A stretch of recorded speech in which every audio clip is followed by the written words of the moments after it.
ಪ್ರತಿ ಪ್ರಯಾಣವನ್ನು ಸುರಕ್ಷಿತ ಮತ್ತು ಆನಂದದಾಯಕವಾಗಿಸೋಣ ಬನ್ನಿ. ನೈಋತ್ಯ ರೈಲ್ವೆ, ಸುರಕ್ಷತೆಯೇ ಮೊದಲ ಆದ್ಯತೆ. ಹೆಚ್ಚೆಚ್ಚು ಹಳಿಗಳು ವಿದ್ಯುದೀಕರಣಗೊಂಡಂತೆ ನಮ್ಮ ಸುರಕ್ಷತೆಗಾಗಿ ಮುನ್ನೆಚ್ಚರಿಕೆ ವಹಿಸುವುದು ಮುಖ್ಯ. ನೆನಪಿಡಿ, OHE ಎಂದು ಕರೆಯಲಾಗುವ ರೈಲ್ವೆ ಓವರ್ ಹೆಡ್ ಎಲೆಕ್ಟ್ರಿಕ್ ತಂತಿಗಳು 25,000 ವೋಲ್ಟ್ಗಳವರೆಗೆ ಅಧಿಕ ವೋಲ್ಟೇಜ್ ಹೊಂದಿರುತ್ತವೆ. ಅದರ ಸಮೀಪಕ್ಕೆ ಯಾವ ಕಾರಣಕ್ಕೂ ಹೋಗುವ ರಿಸ್ಕ್ ತೆಗೆದುಕೊಳ್ಳಬಾರದು, ಇದರಿಂದ ಹಾನಿಯಾಗಬಹುದು.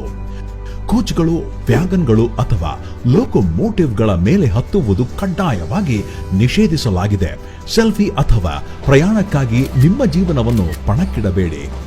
ಪ್ಲಾಟ್ಫಾರ್ಮ್ ಚಾವಣಿಗಳ ಮೇಲೆ ಹತ್ತುವುದನ್ನು, OHE ಬಳಿ ಗಾಳಿಪಟ ಹಾರಿಸುವುದನ್ನು ತಡೆಯಿರಿ. ಈ ಚಟುವಟಿಕೆಗಳು ಪ್ರಾಣಕ್ಕೆ ಕುತ್ತು ತರಬಹುದು. OHE ಉಪಕರಣಗಳ ಮೇಲೆ ವಸ್ತುಗಳನ್ನು ಎಸೆಯುವುದು ಕಾನೂನು ಬಾಹಿರ ಮಾತ್ರವಲ್ಲ, ಅಪಾಯಕಾರಿಯೂ ಹೌದು.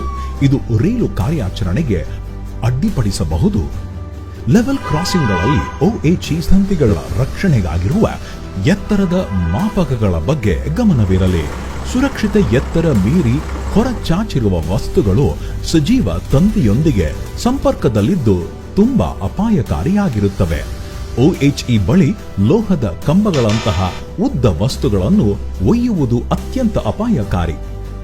ನೀವು ವಿದ್ಯುದೀಕರಿಸಿದ ಹಳಿಗಳ ಬಳಿ JCB, ಕ್ರೇನ್ಸ್ ಮತ್ತು ಡಂಪರ್ಗಳಂತಹ ಯಂತ್ರಗಳನ್ನು ಬಳಸುವಾಗ ರೈಲ್ವೆ ಅಧಿಕಾರಿಗಳ ಪೂರ್ಣ ಅನುಮತಿ ಪಡೆಯಬೇಕು ಮತ್ತು OHE ತಂತಿಗಳಿಂದ ಕನಿಷ್ಠ 2 ಮೀಟರ್ ಸುರಕ್ಷಿತ ಅಂತರವನ್ನು ಕಾಯ್ದುಕೊಳ್ಳುವುದು ಮುಖ್ಯ. OHE ಬಳಿ ಸೇತುವೆಗಳಿಗೆ ಬಣ್ಣ ಹೊಡೆಯುವ, ವೆಲ್ಡಿಂಗ್ ಮಾಡುವ, ಪ್ಲಾಟ್ಫಾರ್ಮ್ ದುರಸ್ತಿ ಮಾಡುವ ಕೆಲಸಗಾರರು ರೈಲ್ವೆ ಟ್ರಾಕ್ಷನ್ ಡಿಸ್ಟ್ರಿಬ್ಯೂಷನ್ ವಿಭಾಗದಿಂದ ಪರವಾನಗಿ ಪಡೆಯಬೇಕು. ಅವರು ಅರ್ಥಿಂಗ್ ಸೇರಿದಂತೆ ಎಲ್ಲ ಸುರಕ್ಷತಾ ಕ್ರಮಗಳನ್ನು ಕೈಗೊಳ್ಳುತ್ತಾರೆ. ಈ ಮಾರ್ಗಸೂಚಿಗಳನ್ನು ಪಾಲಿಸುವ ಮೂಲಕ ನಿಮ್ಮ ಸುರಕ್ಷತೆಯನ್ನು ಕಾಯ್ದುಕೊಳ್ಳಬಹುದು ಮತ್ತು ಅಪಾಯ ಹಾಗೂ ಅಪಘಾತಗಳನ್ನು ತಗ್ಗಿಸಬಹುದು. ಸುರಕ್ಷತೆ ಒಂದು ಸಾಮೂಹಿಕ ಜವಾಬ್ದಾರಿ.